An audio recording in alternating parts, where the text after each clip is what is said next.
Chapter 1 of The Game of Life and How to Play It. The Game of Life and How to Play It by Florence, Scovel, Shinn. Chapter 1 The Game. Most people consider life a battle, but it is not a battle, it is a game. It is a game, however, which cannot be played successfully without the knowledge of spiritual law.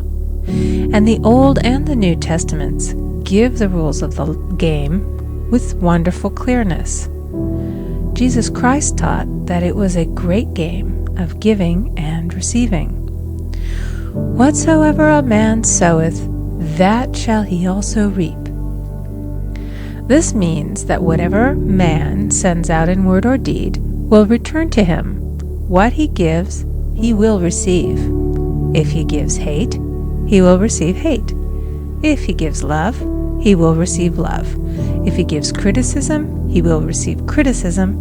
If he lies, he will be lied to. If he cheats, he will be cheated. We are taught also that the imaging faculty plays a leading part in the game of life.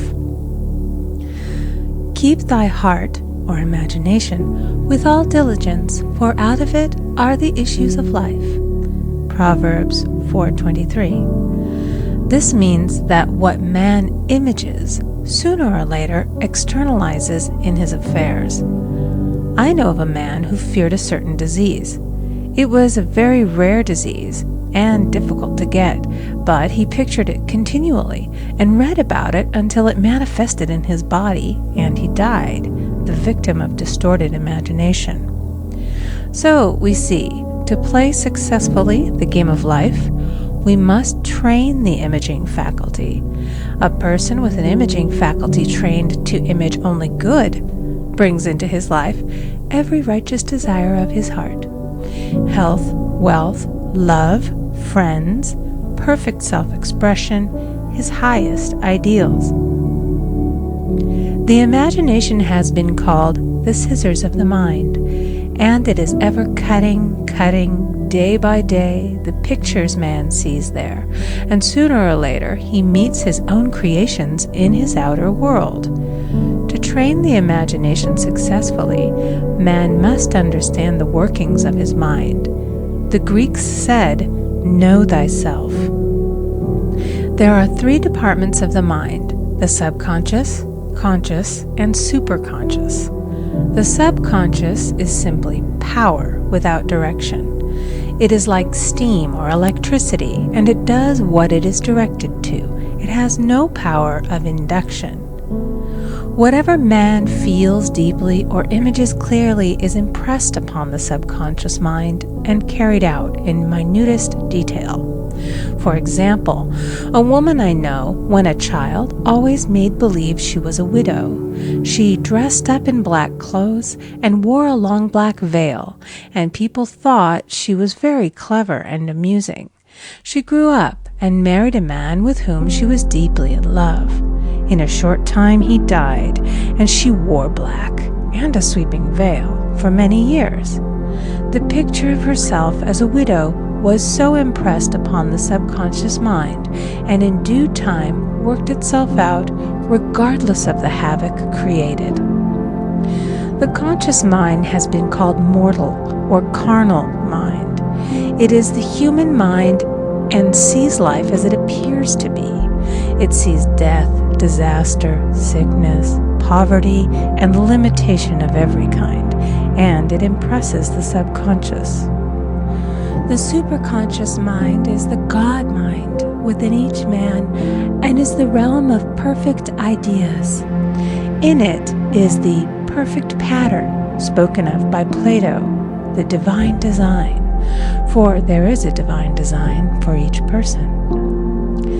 There is a place that you are to fill and no one else can fill, something you are to do which no one else can do. There is a perfect picture of this in the superconscious mind. It usually flashes across the conscious as an unattainable ideal, something too good to be true.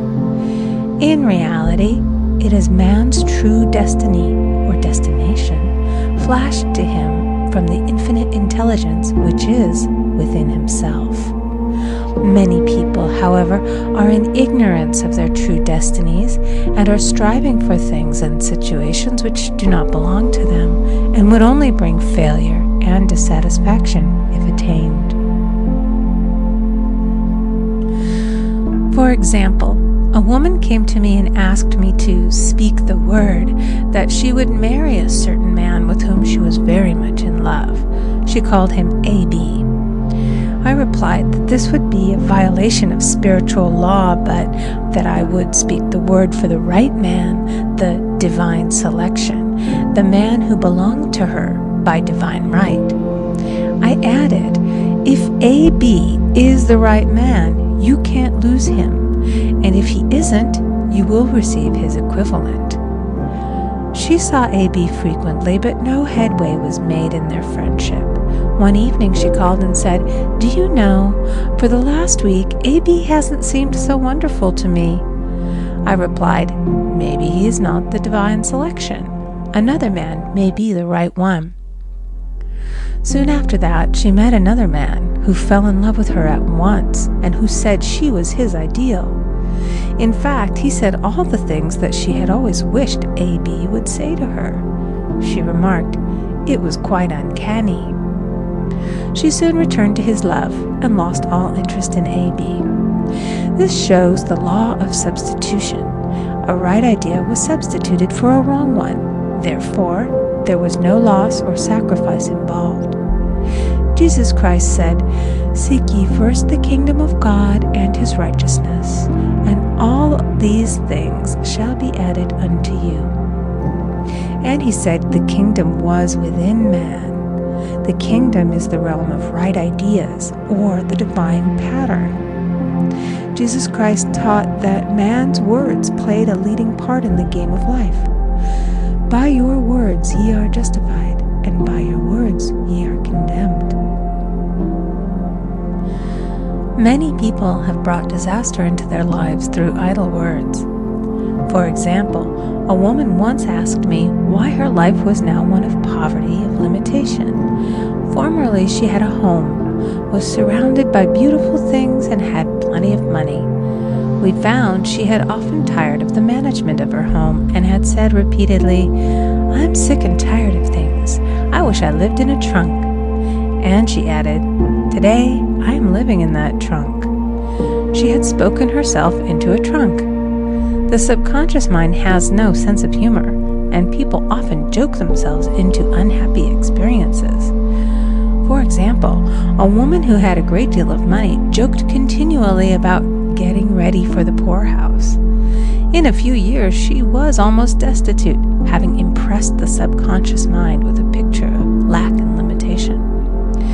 Fortunately, the law works both ways, and a situation of lack may be changed to one of plenty. For example, a woman came to me one hot summer's day for a treatment for prosperity. She was worn out, dejected, and discouraged. She said she possessed just $8 in the world.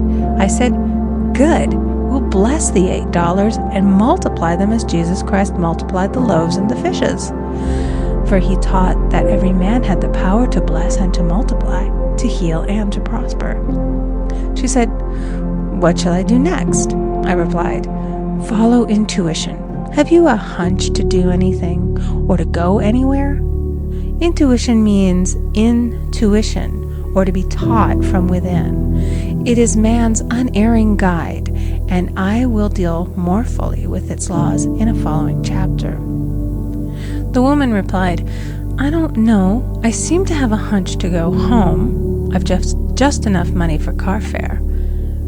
Her home was in a distant city and was one of lack and limitation, and the reasoning mind, or intellect, would have said, "Stay in New York and get work and make some money." I replied, "Then go home. Never violate a hunch." I spoke the following words for her. "Infinite Spirit, open the way for great abundance for She is an irresistible magnet for all that belongs to her by divine right."